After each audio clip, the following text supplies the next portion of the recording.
It's a very carefully researched and detailed account of this, but presented in an engaging way, which brings the information which might otherwise have stayed within council minutes and charitable trust minutes and legal documents to a much wider audience.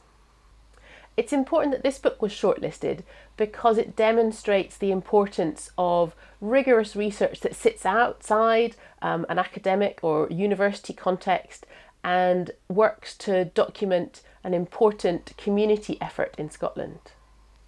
Today, the population is only around 400 people, compared with nearly 4 times this level at the time of World War I. The economic challenges facing the 11 small crofting townships of Park today, despite recent initiatives and some immigration from outside the area over the last few decades, continue to be severe. These problems, together with family memories of past hardships and perceived injustices, form the background to an understanding of why the Park community decided in the early 21st century that it wished to take ownership of its local estate in an attempt to build a better future.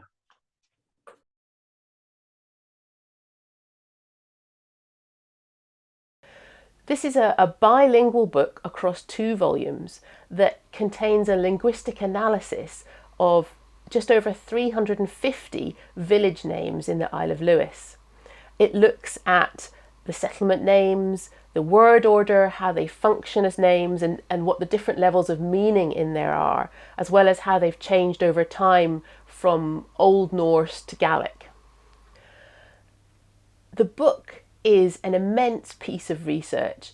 It's really significant that it's been published in a bilingual form, and I think that it builds on previous research, expands that research, and I think it will be really critical for anyone studying or interested in regions where Norse and Gaelic languages were in contact.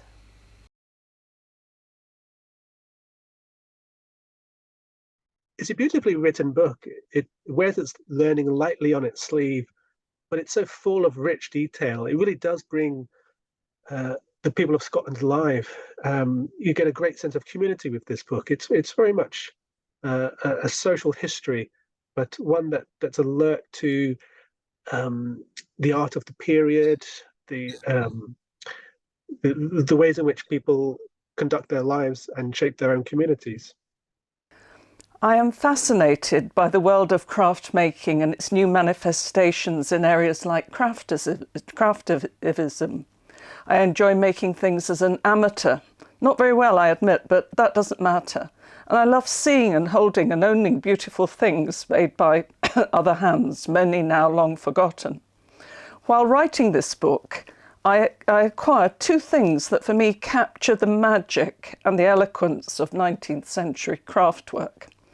I purchased the front panel of an embroidered waistcoat that had been worn by a Glasgow textile manufacturer in August 1822 when he visited Edinburgh to see the famous King George IV visit.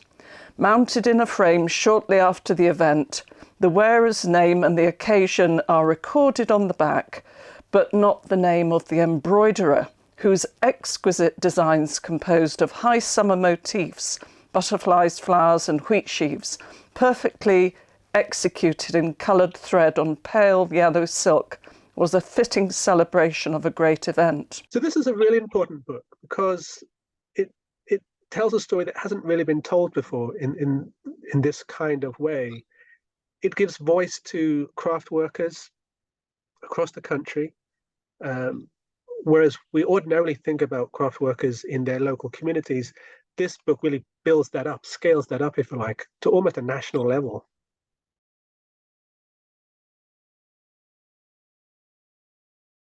My book is focused on 2 general issues.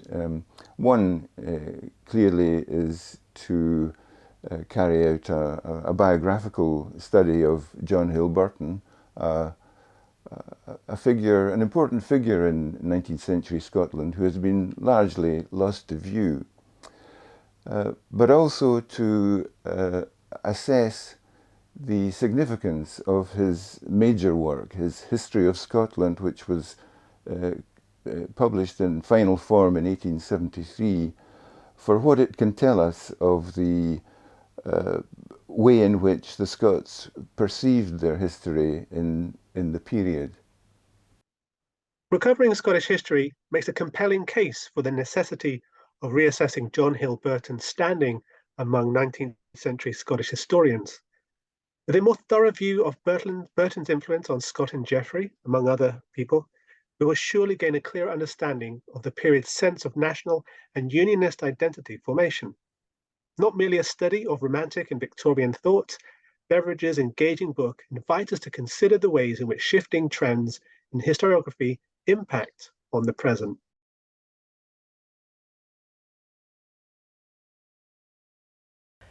This is a deeply scholarly account of a fascinating period in Scotland's history, fascinating both in terms of the history of the court and in terms of the poetry that was being produced at the time.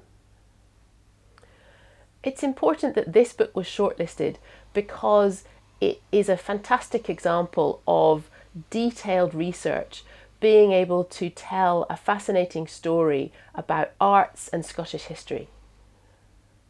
The king is flanked on either side by two nobles, one of whom holds aloft a sheathed sword of state to bestow upon the king at the conclusion of the ceremony. In striking contrast to this sedate trio, an elderly bearded man in Highland garb, whose sword indicates a high rank, strides in from the page's left margin, his gesturing hands outstretched toward the young king.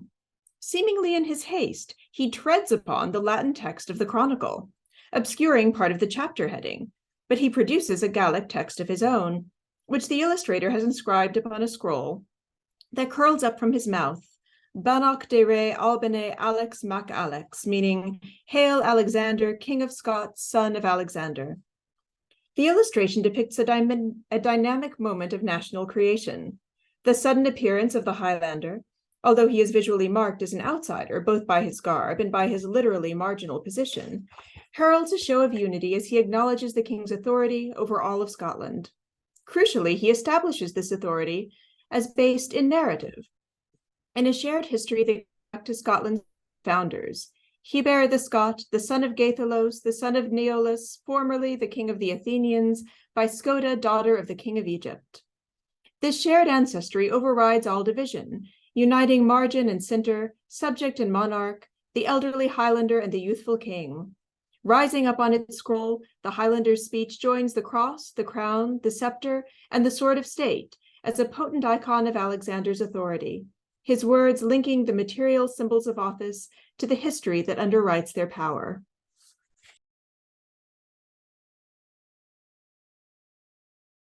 What we really enjoyed about this book is the way it weaves together such a diversity of collaboration without eroding the personalities of the individual contributors. And it's a wonderful model for collaborative research, in short. If survival is the product of close and extreme attention to the things that matter in your life and indifference to those that don't, then we humans have probably reached the moment when what matters to us has expanded beyond our own narrowly and historically defined interests. For all the vertigo this thought might induce, what happens to human beings now needs to be global. We must now enter the age of empathy, both within our own species and between it and the rest of the living world. The airwaves are awash with talk of the Anthropocene, a geological epoch in which the single dominant factor is anthropogenic activity.